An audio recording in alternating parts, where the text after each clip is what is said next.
Hello hello hello के कत छी गए देखाइ न साँझ पड़ गेल के जल्दी आ न रिया गेली ओते नहीं पिताना ओम शंकर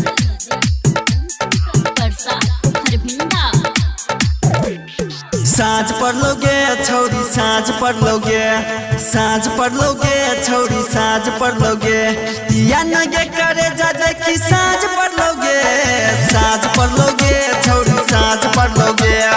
साँझ पड़लोगे छौरी साँझ पड़लोगे आबै छियौ रे छौड़ा आबै छियौ रे मेकअप लगा के छौड़ा आबै छियौ रे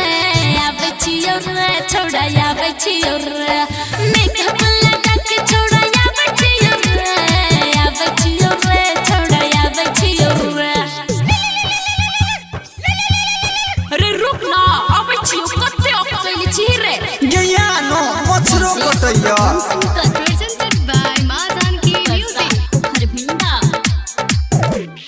मिले खातिर तोहरा ला रुकल छियौ भोर से जल्दी आ न जान दिल धड़कैया जोर से सुन न रे छौड़ा पीछा पहरल छ चाची मेकअप त भ गेलै कजरा छै बाकी मिले खातिर तोहरा ला रुकल छियौ भोर से जल्दी आ न जान दिल धड़कैया जोर से सुन न रे छौड़ा पीछा पहरल छ चाची मेकअप त भ गेलै कजरा छै बाकी साँझ पड़लोगे छौरी साँझ पड़लोगे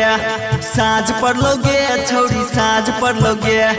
या न गे करे जा देखी साँझ पड़लोगे आबै छियौ रे छौड़ा आबै छियौ रे आबै छियौ रे छौड़ा आबै छियौ रे कते देर लगेबे गे या न रे आबै छियौ बस 2 मिनट रुक ना Presented by माँ जानकी म्यूजिक। ओम शंकर परसा हरभिंडा हमारा तू किया तोरे छही विश्वास गे जल्दी आ न जान टाइम होई छै नै पास गे 2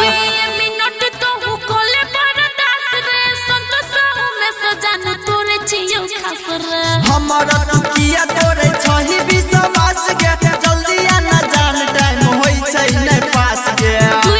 मिनट तो हु कोले बरदास रे संतोष में सजान तोरे छियौ खास रे साँझ पड़लोगे छौरी साँझ पड़लोगे